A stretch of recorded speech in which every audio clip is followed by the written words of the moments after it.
morning, and welcome to Thomas College. My name is Kim Winlaw. I'm the President and CEO of the Maine Chamber of Commerce, a proud Thomas alum, and it's my pleasure to welcome you here this morning. Before we begin our program, I want to take a moment to thank our 2015 Business Breakfast Series sponsors. They include AT&T, Higgins & Boulder, People's United Bank, Nicholson Michew and Company, CPAs, O'Donnell, Lee, McCowan and Phillips, attorneys at law. The Morning Sentinel is our 2015 print media sponsor. Our 2015 TV sponsor is Choice Investments, and Mix 1079 is our 2015 radio sponsor. I also would like to take a moment to thank an additional sponsor today that specifically chose this breakfast, and that's a Sheridan Corporation. Thank you very much. Our programs are aired statewide on Time Warner On Demand Channel 1, hitting over 300,000 households in Maine and New Hampshire. So in saying that, I'd like to remind you to please turn off your cell phones in consideration of both the TV audience and our speaker. Also, please don't forget to complete the evaluation forms on your table. We take this information and bring it back to our committee, and we also provide it to the speaker. His parents are gearing up, they're already starting. I hope you had a chance to visit our spotlighter out back today. We had Kennebec Behavioral Health, and at the end of this breakfast, we'll be pulling a business card and giving away a $50 gift bag that they've provided to us. If you'd like to be a Business Breakfast Series sponsor, please contact the Chamber. I want to welcome our newest members to the Mid-Maine Chamber of Commerce. They include Jean's Market, Boards Under My Feet, Day One, Raider Redemption, and HBL Boudreaux Insurance Agency. So at this time, I have the pleasure of introducing our speaker today, who I think the world of. I've known Scott my whole life. He was my first playmate. My whole life. Well, your whole life, I was born first. So I have a very special connection to Scott, and I'm so proud of him. Scott is the Walter B. Wriston Fellow at the Manhattan Institute. Previously, he was a fellow at the Brookings Institution. Scott's research interests include living standards and economic mobility, inequality, and insecurity. Earlier, he was research manager of the Economic Mobility Project of the Pew Charitable Trust and a senior policy advisor at Third Way. Winship writes a column for Forbes.com. His research has been published in the City Journal, National Affairs, National Review, the Wilson Quarterly, and Breakthrough Journal. And he contributes an essay on anti-poverty policy to the ebook Room to Grow, Conservative Reforms for a Limited Government and a Thriving Middle Class. Scott has testified before Congress on poverty, inequality, and joblessness. He holds a BA in sociology and urban studies from Northwestern University, a high school diploma from Lawrence, and a PhD in social policy from Harvard University. Please join me in welcoming Scott Winship.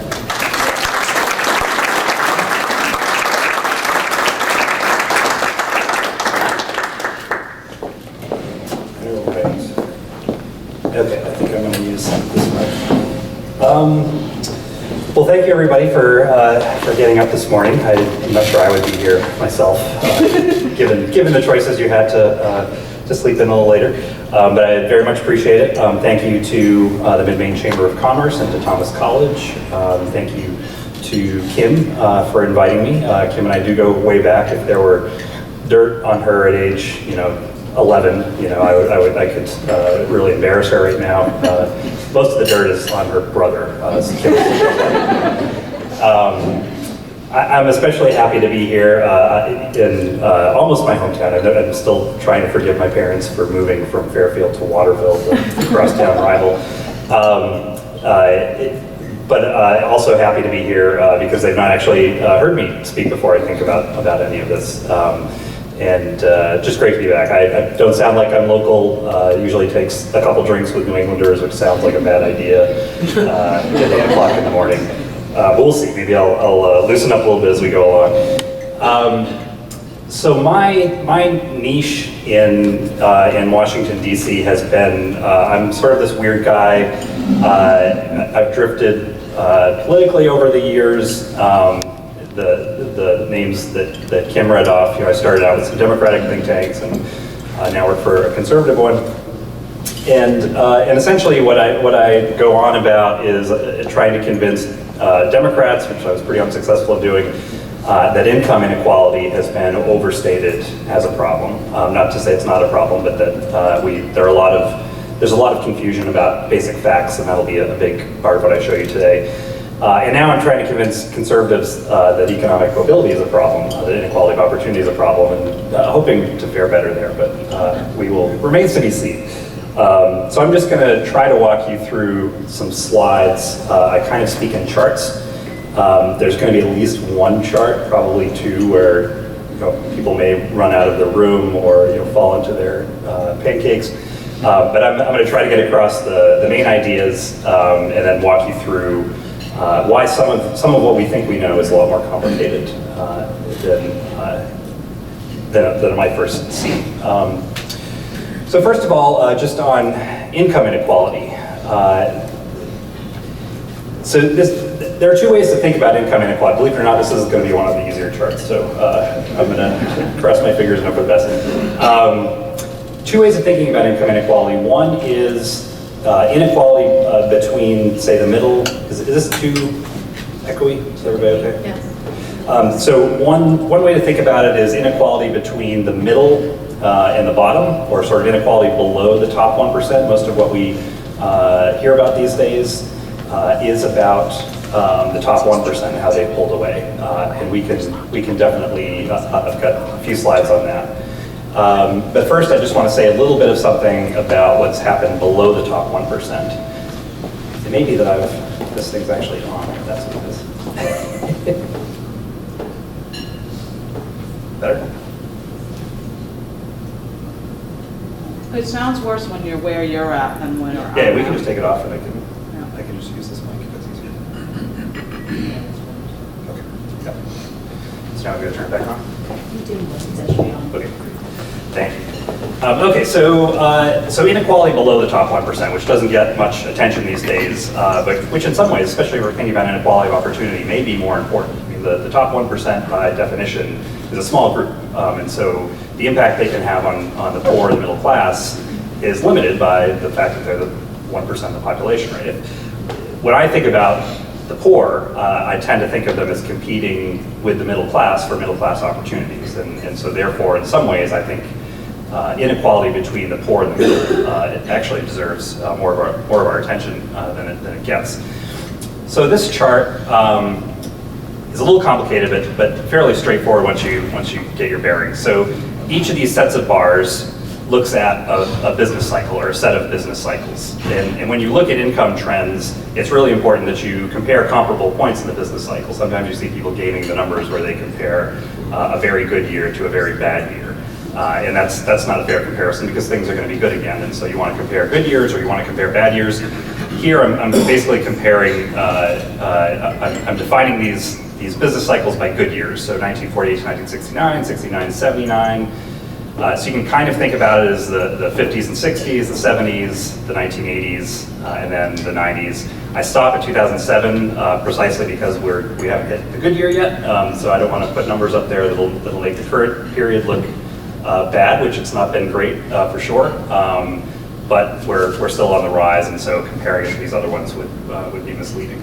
And each of the bars within these groups tells you what happened to annual household income growth for different parts of the income distribution. So this is the poorest 20% of households, the next poorest, the middle 20%, the next 20%, and then rather than the top 20%, I've got here the top 5%.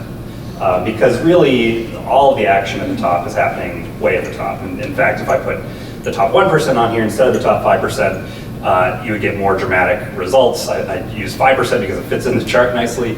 But essentially, the points I want to emphasize is that in the 50s and 60s, when people say that there was this golden era of shared prosperity, that's absolutely true.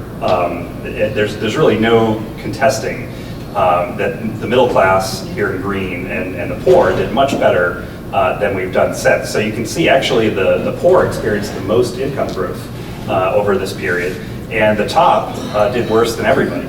This was a period of falling and low inequality, and it really was a golden age. Now, what people tell you is that it's because we didn't have a lot of inequality back then that we had all this shared prosperity, and that inequality has been the source of our problems since.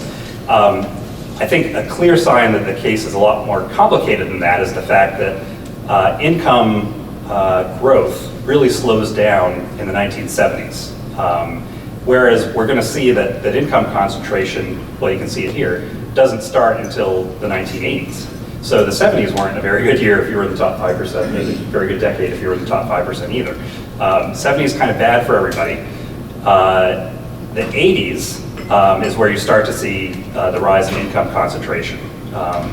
Interestingly, neither of these bars is actually as high as what the bottom fifth experienced in the 50s and 60s. But you see the top clearly pulling away. In the 1980s, you do see rising inequality below the top. So the poor had the worst growth, and then the middle better, and so on as you go up. And then in the 90s and 2000s, you still have rising income concentration. Not so much rising inequality below the top, though. So as you look at this, really, there's kind of one period where below the top, inequality was really rising quite a bit, and that was the 1980s. I think a lot of people are under the impression that form of inequality has still been growing. It's actually not the case. So it's been since the 1980s or so that inequality between the middle class and poor has been growing. Okay, so now there's going to be a series of these charts which get progressively ugly, I will warn you, as we go along. I'm guessing that a lot of you have seen this blue trend line. So anytime, this is the trend line that inspired Occupy Wall Street. If any business owners are here, this is the line that you probably are a little bit worried about or were worried about, say in 2009, showing essentially the share of all of the income received by Americans that goes to the richest 1% of Americans. And so you can see that rises from 10% in 1979, which was a peak year, all the way up to 24% in 2007. So big increase in the share captured by the top. It's 24% high or low. Seems self-evident until you start to look at, for instance, my employers in New York. It turns out that the richest 1% of families with kids in New York, in Manhattan, in 2007 received over 50% of all the income received by families with kids. And that's because of Wall Street. And I think we can come back to this. I mean, one of our New Yorkers, our people who live in Manhattan, worse off because the top 1% there gets so much more than elsewhere. I think it's a more debatable point than maybe it seems evident at first. Okay, so this is the headline finding. You see there's lots of weird jags in here that I'm going to spend a couple slides talking about just to have you be better consumers of this chart because it is ubiquitous. A couple of these issues are really easy to grasp. This line is before taxes and before transfers, so the very ways that we mitigate inequality by redistributing through progressive taxation and through transfers are not captured in this line at all.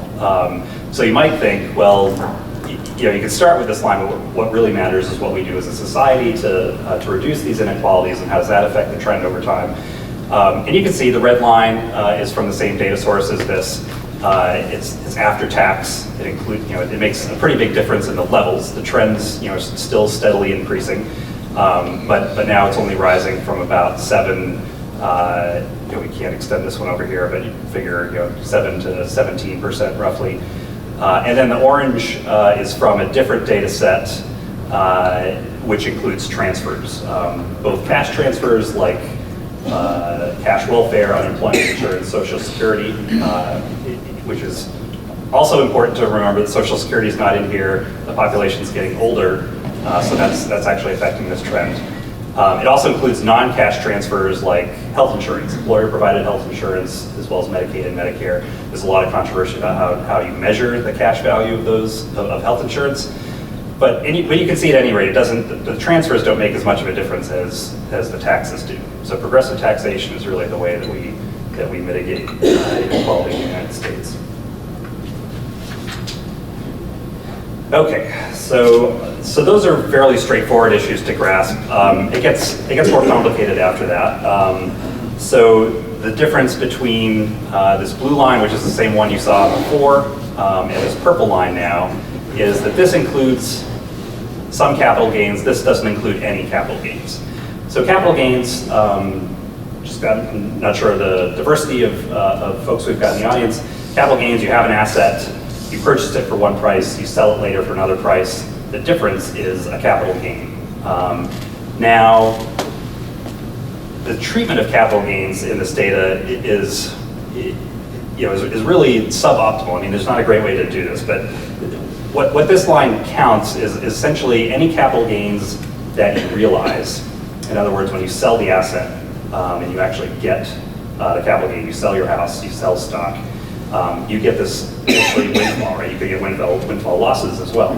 But this counts the capital gain you got all at once in the year that you sold it. So if I bought Apple stock, down here, actually I'm not sure when Apple went public. Let's say I bought Intel stock or something down here, and then I held on to it and I sold it up here. Well, all of the accumulated capital gains that I made during this entire period get counted as income for me right there. Whereas really, I mean, the right way to think about it is you're getting income every year, year by year. It doesn't show up because you haven't realized it. So you can imagine that I bought Intel stock and then in 1980 I sold it and then turned around and just bought Intel stock again.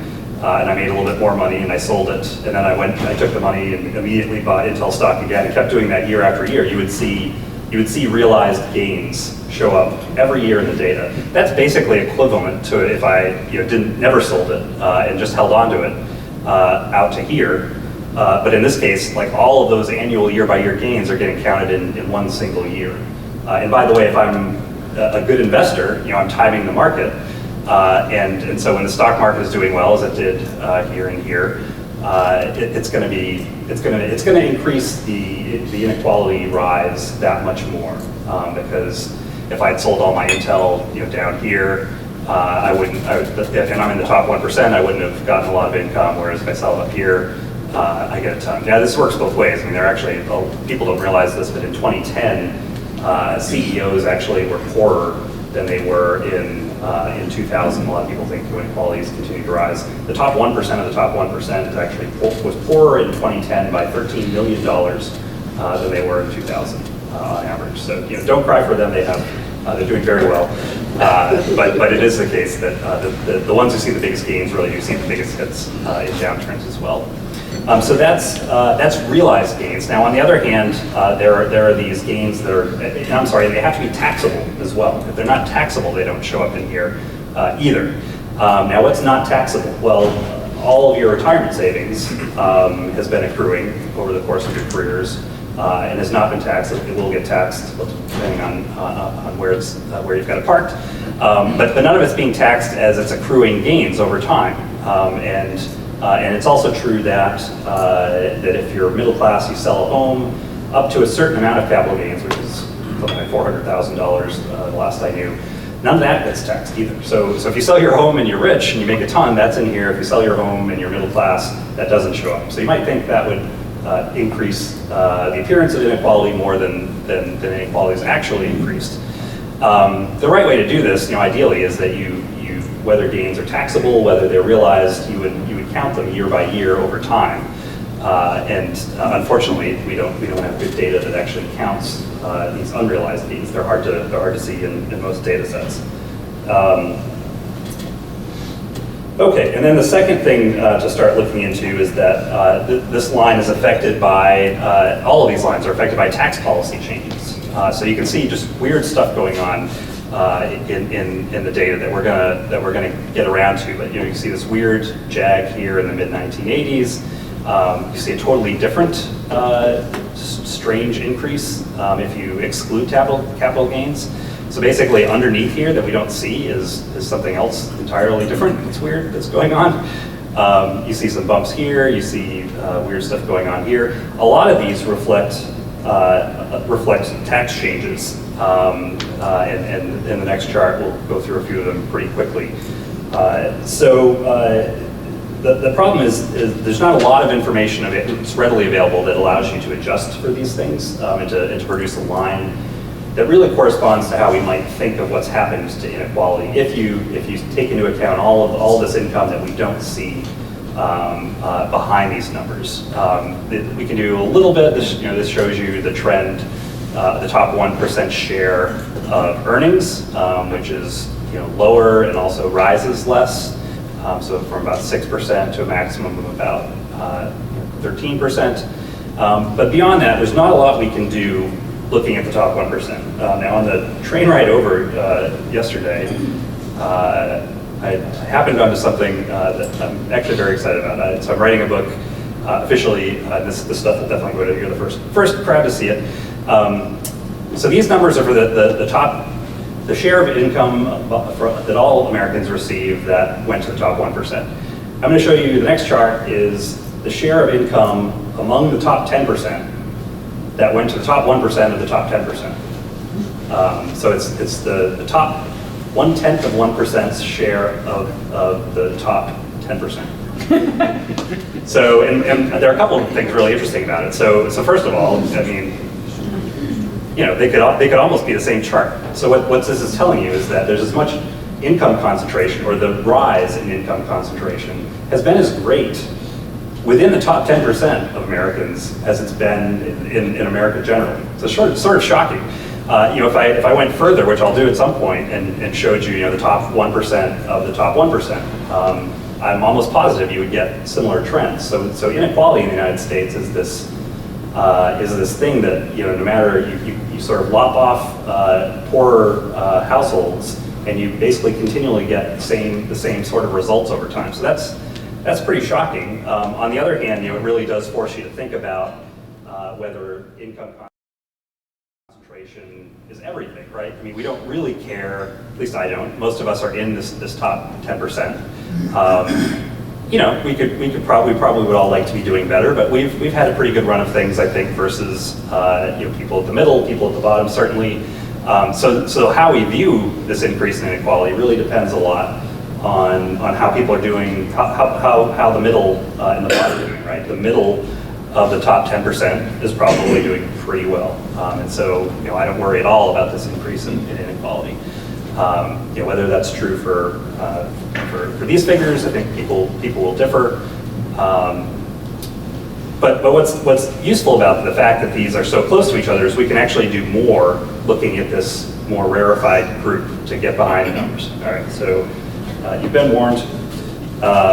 This chart, I'm going to watch your faces, and this may be too into the weeds. So if you're not interested in going into the weeds quite this far, I will just whip through it. So this chart's repeating the blue and the purple line from the last chart. We're still looking at that top 1% of the top 10%. And these different lines are breaking down for you what accounts for the rise in this blue line. And I'll try to go somewhat quickly. The yellow line is the line that you get if you start with the point down here and you predict capital gains from what happened to profits each year. So increase or decline in profits, you predict the increase or decrease in capital gains from that, and this plots out that trend line. And what it shows is there are a few periods where they diverge, and they're interesting for understanding this line. So from 1981 to 85, 86, there's this divergence. That's really about the 1981 tax reform proposal that cut capital gains taxes. So you cut capital gains taxes, you make it more attractive to realize capital gains rather than let them sit unobserved in this data. And so that produces what looks like an increase in income concentration. It probably is not real. It probably just reflects that there was income that people were receiving as unrealized gains that we didn't see. Now they're realizing them because the tax law changed, and we do see it. So that's probably an artificial increase there. There's like a further jump right here, and the reason for that is that the capital gains tax increased in 1987, so people cashed out in advance of it. So that's an artificial line as well. What else? So the other periods are kind of the second half of the 1990s. There was a capital gains tax cut in 1997 that promoted increased realization of gains. There was another capital gains tax cut in 2003, I believe. So partly these are driven by these artificial changes in tax policy. Partly they're driven by bubbles. Remember, this line is what you would predict based on profits. You may remember we had a tech stock bubble and we had a little housing bubble in the last decade. So in part, these reflect real windfall gains to some people who time the market well. But there's reason to be very skeptical about whether the difference between this line and this yellow line really reflects the actual difference in the growth in income concentration over time. The purple line we saw before, I just want to point out, there are still weird things going on. The purple line ditches capital gains, right? So you might think, well, capital gains are a mess. Let's just knock them out. Well, then you discover, that there's weird stuff underneath the capital gains. So from 1986 to 1988, you have this big jump. That was caused by two different responses to the Tax Reform Act of 1986, which the most dramatic thing that it did is that it reduced the gap between the top individual income tax rate and the top corporate income tax rate by 30 percentage points. So in 1988, they were actually the same. The individual income tax rate was 30 points higher in 1986. Well, what does that do? So it did a couple of things. It changed the incentives for people who owned corporations. Before, it made more sense to incorporate as a C corporation, which you don't need to know much about except that they filed corporate income tax returns. And corporate income tax returns, none of the income shows up in the individual income tax data, which is where all this is from. So what you have is a shift where you had profits and earnings being made in a lot of C corporations, and now here people switch to S corporations. S corporations are pass-throughs, LLCs, partnerships. S-corps are one of several pass-throughs. Most of you probably more familiar with partnerships, LLCs, sole proprietorships.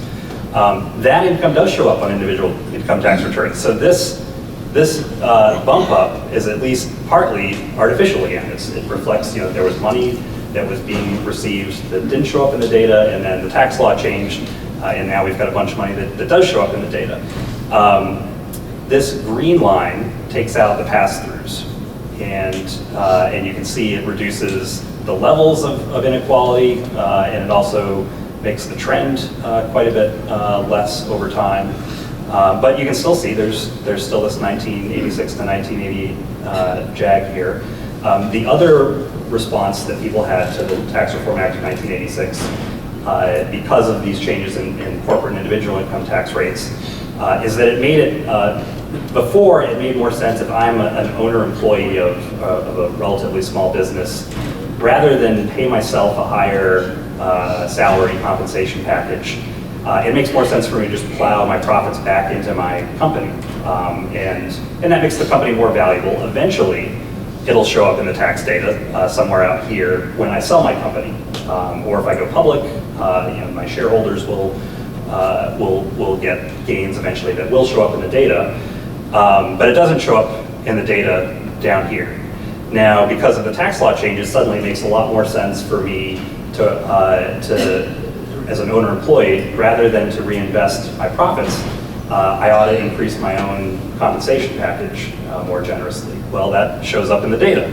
And so the other reason why this jumps up is again, it's the shift of income that wasn't really an increase in income concentration. It's just what's showing up in one set of data rather than another set of data. Okay. Take a break and see where I am here.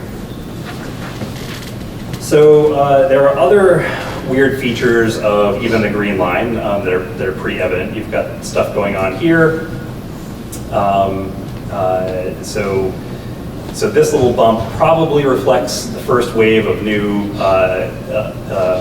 executives taking stock options, which the kind that show up here, you have to hold for 3 years. So again, the tax law changed back here, and then suddenly people can vest their stock options. There's a little bump there.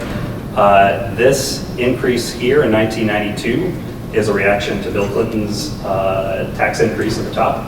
So people cashed out here, which makes this look higher and makes this look lower. Out back here, you had the tax increases from 2012, where again, people cashed out a year early so they would avoid the higher taxes paid here. This should be up a little bit more, this should be down a little bit more.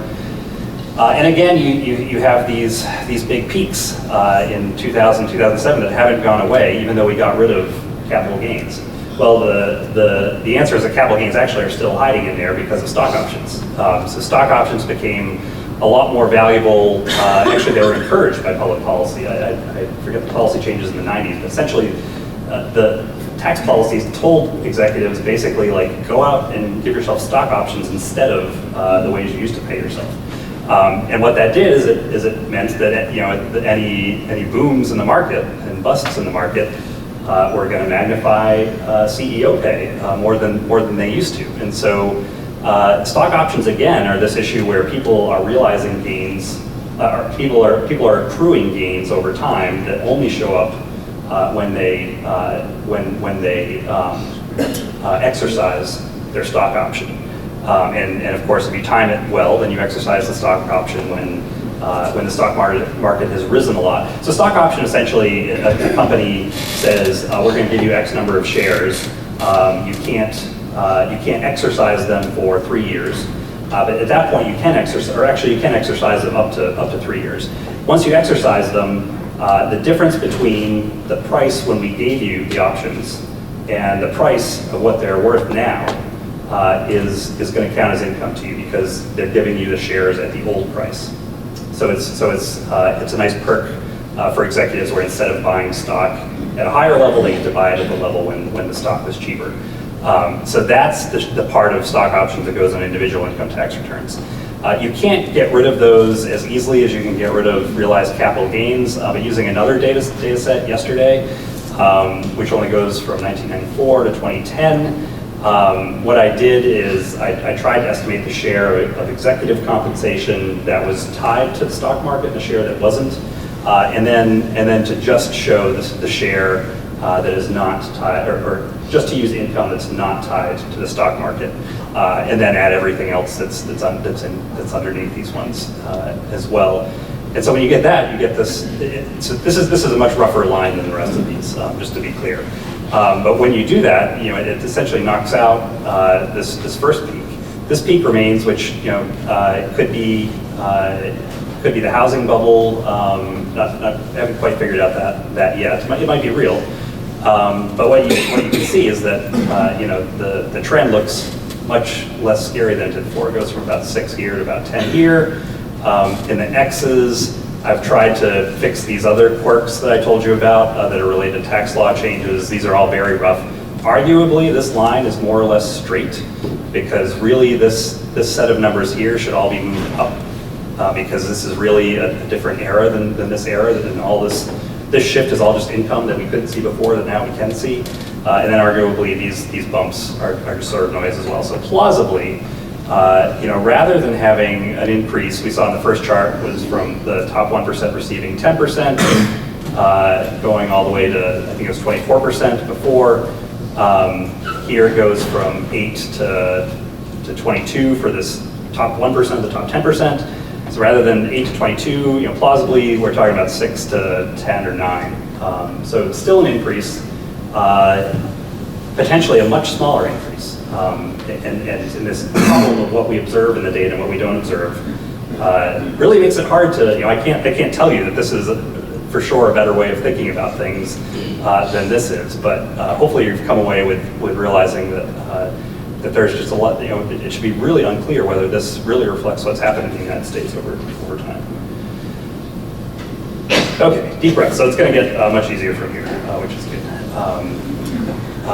That was all income inequality. Now I want to talk about inequality of opportunity. And I think The way most of us who study this stuff measure inequality of opportunity is to look at mobility, intergenerational mobility. You can do that with education, you can comparing parents' education to kids' education. You can do that with occupation. There are coding methods where you code better occupations as higher, worse occupations as lower. But the way most people do it is just to look at income and earnings. Because the data is best there, and it's pretty straightforward. Occupation, it's not totally clear you can rank occupations from best to worst, right? That should seem problematic to people, I think. Okay, so how much mobility is there? There are two ways of thinking about mobility. The first is the one that you hear the most about, which is relative mobility. So that's saying ignore the actual dollar amounts of what parents and their kids make. What we're interested in is if you started in the bottom, can you make it out of the bottom? If you started in the middle, are you going up or are you going down? So it's completely ignoring dollar values. You could be better off over time, but you might still be stuck in the bottom because everybody got better off over time. So that's really the way that I and most other people, I think, tend to think most about mobility. And the data is pretty clear on this front. So this chart is from Pew, where I used to work. It shows you, this is kids whose parents, when they were teens, were in the bottom fifth, the second fifth, middle fifth, fourth fifth, and then the top fifth.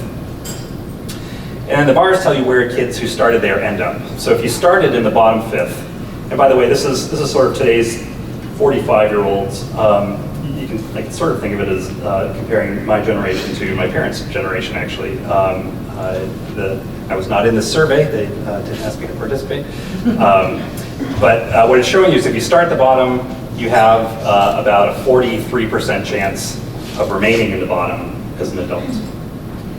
So that's not a lot of mobility. A lot of times you hear people say, well, that means 60% made it out of the bottom. That's pretty fantastic. Maybe, but they don't make it that far, right? So if you check to see how many of them actually make it to the middle class or higher than the middle class, these are people who end up in the top 3/5. It only ends up being about, I think in this data set it's 30%, 33%. If we had perfect mobility, if your parents and where you grew up made no difference to where you end up, then the red would be 20, this would be 20, this would be 20, 20, 20. So you'd have a 60% chance of ending up at least middle class. If you start at the bottom, in reality you have more like a 35% chance. So I've argued pretty consistently that this number is too high, that we have too little upward mobility from the bottom. Now there's a parallel phenomenon at the top. So these are kids who started at the top. They have about a 40% chance of staying at the top themselves. They are very unlikely to fall to the bottom. But on the other hand, for the middle fifths, there's actually quite a bit more fluidity. People do move up and down. If you start in the middle, most of the data shows you're just about as likely to move up if you start in the middle as you are to move down. So I think to the extent we've got mobility problems, it's on the ends. At Pew, we call this stickiness at the ends. Okay, so that's relative mobility. The second way of talking about mobility is to look at absolute mobility. Absolute mobility says, we're not interested now in if you start at the bottom, are you still in the bottom? What we're really interested in is, are you better off than your parents were after accounting for the increase in the cost of living? So you might still be in the bottom, but if everybody in the country got richer over time, you experienced upward absolute mobility, even though you haven't experienced upward relative mobility. And things look a lot better if you look at absolute mobility. So this chart is again from Pew. It's showing that for all kids, and again, this is sort of my generation, 84% of us are better off in real terms after adjusting for the increase in the cost of living than our parents were. So that's pretty impressive. I suspect that the extent to which we're better off than our parents has declined. But I'm convinced you hear this a lot today that the millennials are going to be the first generation that's worse off than their parents. I'm almost sure that this is a story we tell ourselves every generation. That this generation is going to be the first that's worse off than our parents. Don't bet on it. I think the extent to which the millennials are better off than their parents will probably be smaller than the extent to which previous generations were better off than their parents. but it's pretty clear that, that we're all still getting richer over time. But we can talk more about the income trends in Q&A if folks are interested. And this just shows you, if you start at the bottom, you know, there's a 93% chance you end up better off than your parents. That should be less striking than it seems, because if you start at the bottom, you've got nowhere to go but up. And so that's why you're more likely to exceed your parents' income here. But you know, if you start in the middle, 88, even if you start at the top, you've got a 70% chance of ending up better off. Okay, so how to think about relative and absolute mobility it gets sort of confusing when you look at some of the numbers. So again, this is from Pew. This chart is showing you the income distribution for parents and then for their actual kids. So you know, if immigration rose over this period, the immigrants are not in here. It's actual parents and their actual kids. And then it shows you, you know, how many people were in the bottom fifth, second, third, fourth, and then this is, you know, the top fifth goes way up into the sky. And the same for the kids' generation. So you can see the thresholds, you know, for making it into one of these fifths rose over time as the country got richer. And I think the point that I really want to highlight is that in the kids' generation, you could be the richest person in the bottom fifth, and that would actually have snuck you into the middle fifth of the parents' generation. So there's a lot to be said for rising living standards, and I get challenged from the right about, you know, why do we care about relative mobility? I still think we ought to care about it. You know, if kids of fast food workers really would like to be lawyers and they can't, that's a problem, even if they end up as much better paid fast food workers than their parents. But you know, this really is kind of a chart to be reckoned with as well. I recently did an analysis similarly where I looked at 1978 and 2005, and I looked at I think 40 to 42 year olds. And if you just look at the medians, so the person who was in the middle in 1978, the person who was in the middle in 2005, that median rose by 39% over that period, which is good. It's, as you saw in the first chart, it's not as good as what we saw in the 50s and 60s. But what's interesting, when I actually switched so that I compared the kids in 2005 as adults to their actual parents in 1978, and said what was the median change that was experienced, what was the typical increase or decline of adult kids versus their parents, that was a 93% increase. So it really is the case that there's a pretty strong amount of upward absolute mobility, and I think it's important not to lose that when we think about some of our economic challenges. Okay, so I think I've got 10 or 15 minutes left. Just ignore that thank you, although I do thank you. In my view, you hear a lot of claims that the United States has worse mobility than other countries, and that mobility is declining versus how it used to be in the past. And I think those claims are also overstated. So again, I believe mobility is a real problem, but I think it's not so much a problem because we're worse than other countries or because it's worse than it was over time. And it's not even clear that those are necessarily true. We probably are worse than other countries, but there is some new data. I think I've got it in here. So there was a study by a Scandinavian team that compared Norway, Finland, Sweden, and Denmark, their upward mobility rates from the bottom. So if you start at the bottom, how likely is it that you stay in the bottom? And these are the numbers that the study reported for Scandinavia. So in Denmark, you know, you almost remember that if we had perfect, if where you came from made no difference, only 20% of kids who start at the bottom would end up there.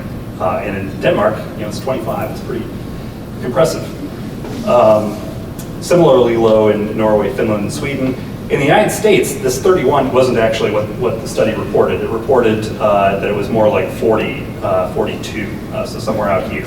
And that study was really influential, and for years people have argued that it shows that the United States does much worse than Scandinavia for upward mobility. Well, the problem is that this is all based on tax data. It compares fathers' earnings to their sons' earnings. So this is just men. Whereas their data point for the US, used a survey, which probably wasn't as accurate as the administrative data they used here.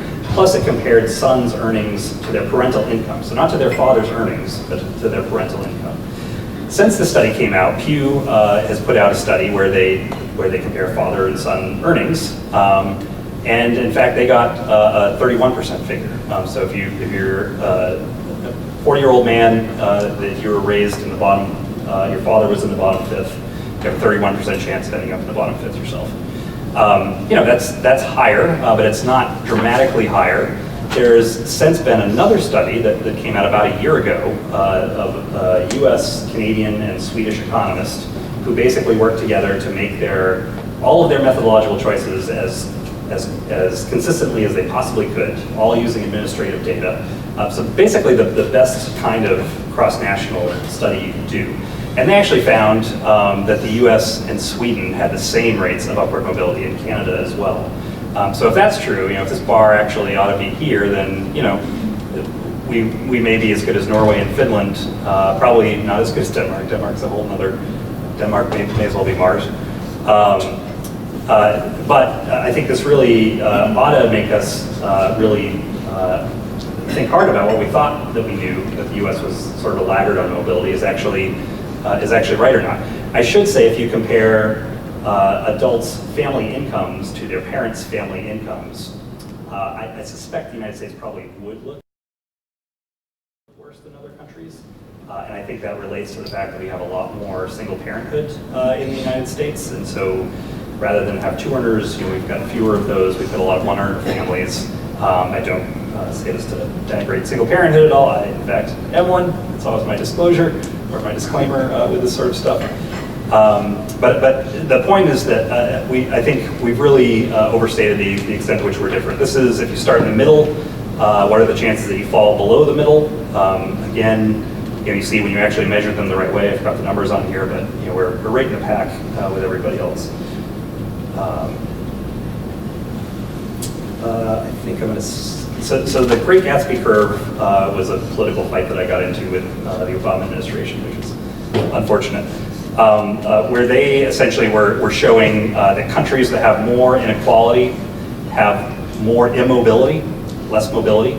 And so this dark line was the line through, essentially they plotted each country as a dot in this space. And then they drew the best fitting line between those dots and they said, aha, countries with more inequality have more immobility. And by the way, inequality is rising in the United States. So we can expect that mobility is going to fall in the United States. Immobility is going to rise. To which I said, well, these cross-national comparisons are messed up in a lot of ways.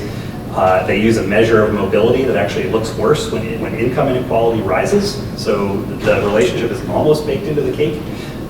If you use a pure measure of relative mobility that isn't affected by changes in income inequality, then you get these results that I told you about in the previous chart. If you believe the Canadian study and plot the US, Canada, and Sweden on here, using a pure rank mobility measure, you get this gray line instead of this. So this tells you, well, actually, I'm sorry, for that study, you get this light blue line here.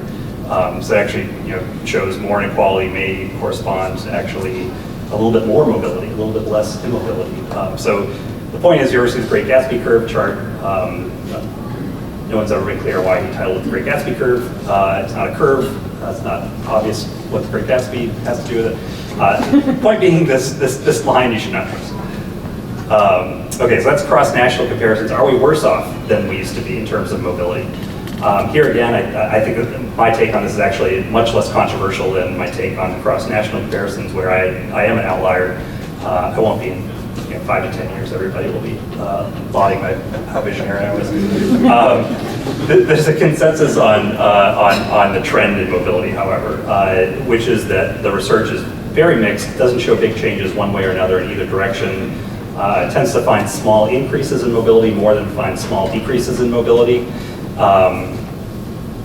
So that's true if you look at the income mobility literature. I've got a bunch of studies here that nobody cares about. Occupational mobility literature basically comes to the same conclusion, and educational mobility as well.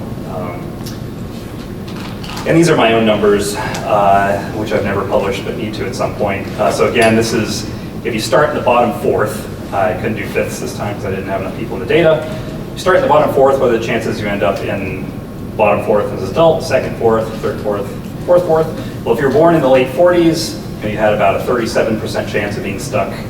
A lot of research compared this data set to this data set, and they saw, upward mobility has fallen. For kids who were born in the early 60s, more of them were stuck in the bottom than was the case for the previous generation. Well, there's a third data set that you can now analyze, and I've done that, and it turns out this drops again. And the difference between this and this isn't statistically bankable, that's the technical term to use. It could have arisen just because of the particular people that participated in this survey versus another set of people that you might have picked at random. So, upward mobility from the bottom looks similar to how it was. Downward mobility from, the middle half. So this is if you started in the middle half. Not much change there. Not much change for if you started in the top fourth. You stay in the top fourth. So very consistent with other research that shows that there hasn't been much change in intergenerational mobility over time in the United States. Okay, so here's the problem in my book. So it's not that we're worse than we were. It's not that we're worse than other countries. The real problem in my book, this is something I've sort of happened on this fall, is that we've got really bad black-white differences in mobility. So I want to start down here. So this is saying it's comparing adult men to their parents' family income when they were teens. And what it's showing you is that if you start in the bottom, for most men, for all men, there was a 34% chance of staying in the bottom. Remember, 20% is kind of the perfect mobility line. So 34% chance, which I think ought to be better. But if you split it out between blacks and whites, for white men, it's 25. I mean, that's awfully close to what you would see if your background made no difference whatsoever. For African American men, double that. If you start in the bottom fifth, you've got 50-50 chance that you're going to make it out in terms of your earnings as an adult. So the first surprising number one is the situation for women, totally different. So they have more upward mobility out of the bottom than men, although that I wouldn't bank on the difference between 30 and 34 being real. But the black-white difference is basically non-existent. So black women are as able to escape the bottom fifth in terms of their own earnings as white women are, which is news to me. I mean, this is actually, I think, a new finding that folks haven't found in the past. All right, so that's looking at earnings. If you switch to comparing adults' family income to their parents' family income, and say if you start in the bottom fifth of family income, do you end up in the bottom fifth of family income? So again, I think splitting it out between men and women is illustrative. So for men, you have a 33% chance of staying there. For white men, it's basically your family background doesn't hold you back if you start at the bottom. It doesn't hold you back in terms of your ability to get out of the bottom fifth. So again, they're not rising to the top, right? But they're able to get out of the bottom fifth. For black men, more than double that, 50% again. Now for women, where we saw that there were no black-white differences. So first of all, women are less able generally than men to escape the bottom. Again, I think that probably has to do significantly with single parenthood. Women get the burdens of the kids usually, and the joys of the kids as well, and are often reliant on public assistance programs, don't necessarily aren't able to work. Gender gaps in terms of being paid for the same amount of work, pretty controversial. Sadly, I don't have time to go into that. Actually, I'm very glad I don't have time to go into that. But you have these big differences between white women and black women that you didn't see down here.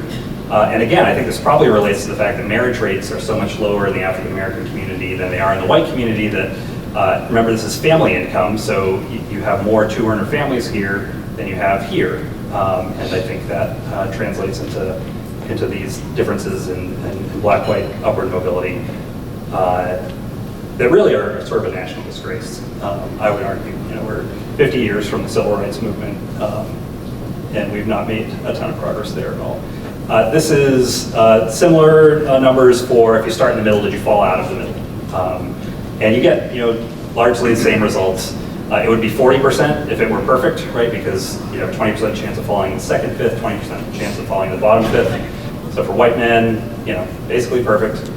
For white women, not too far off. For black men, more downward mobility from the middle. For black women,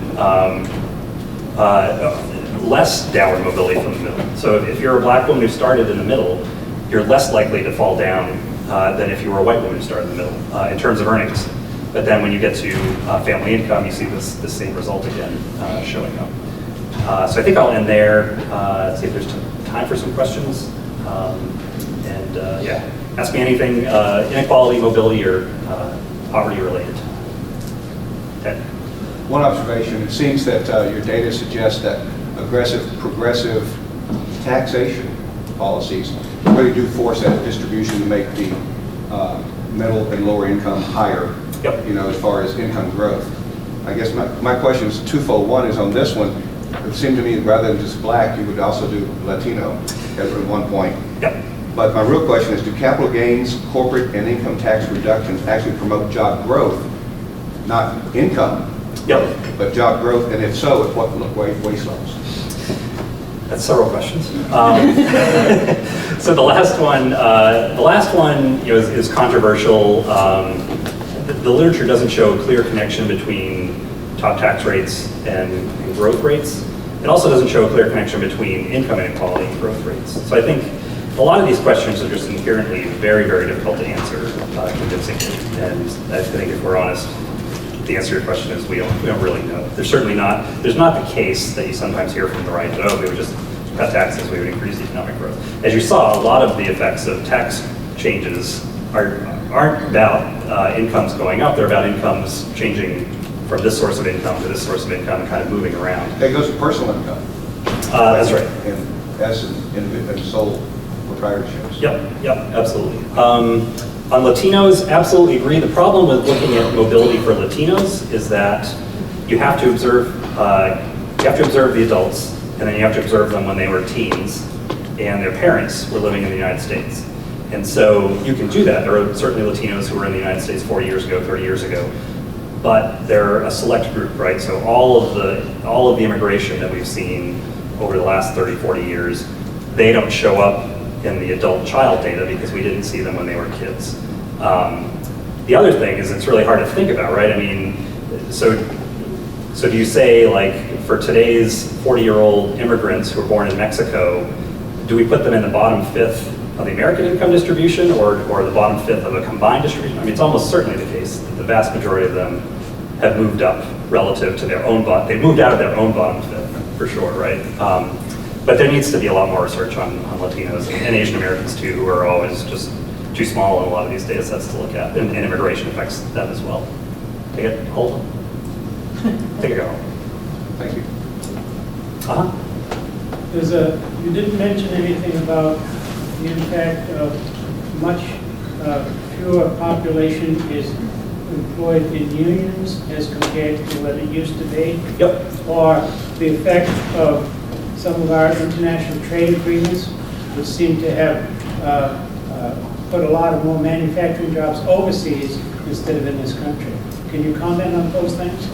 Yeah, so I think that's certainly a reason why income growth was a lot higher in the 50s and 60s than it's been since. If you look at unionization rates, they peaked in 1954 and have fallen ever since. A lot of people think this sort of started with Reagan firing the air traffic controllers. The decline in unions was well on its way 30 years before that. And I think unionization certainly raises the wages of working class workers. It probably has other effects on other people, such as raising prices that do affect their living standards and how quickly those rise. The other thing that I think is tricky to think about with unions is one of the main things that unions did was prop up this world where married women couldn't work or weren't. It's one of the worst things you can imagine was that the married woman work instead of raise her kids. I mean, unions basically lobbied for men to get a premium so that they could raise a family on one income.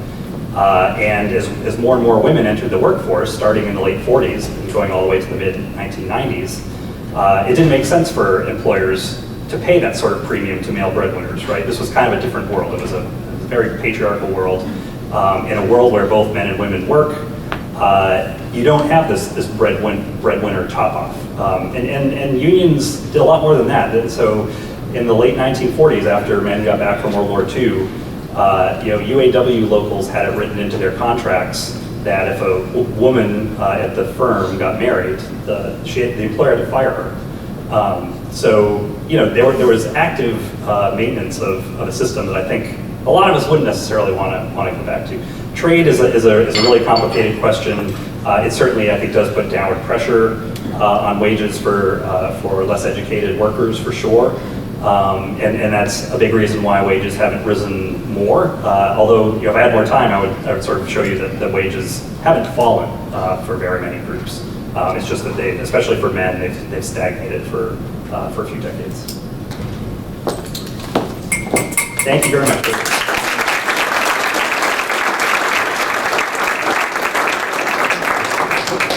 Thank you, Scott. I appreciate you being here. Thank you for making the trip from DC. We have a small token of our appreciation for your participation today.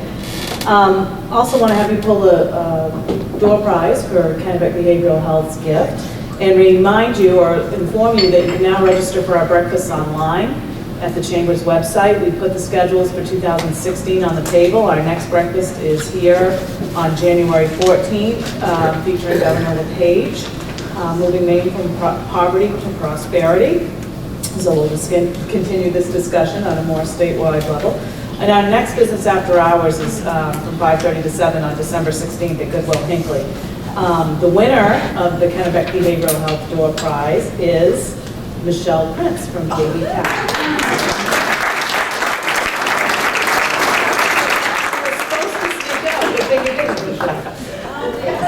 Thank you all for being here today. Please drive carefully. Happy holidays.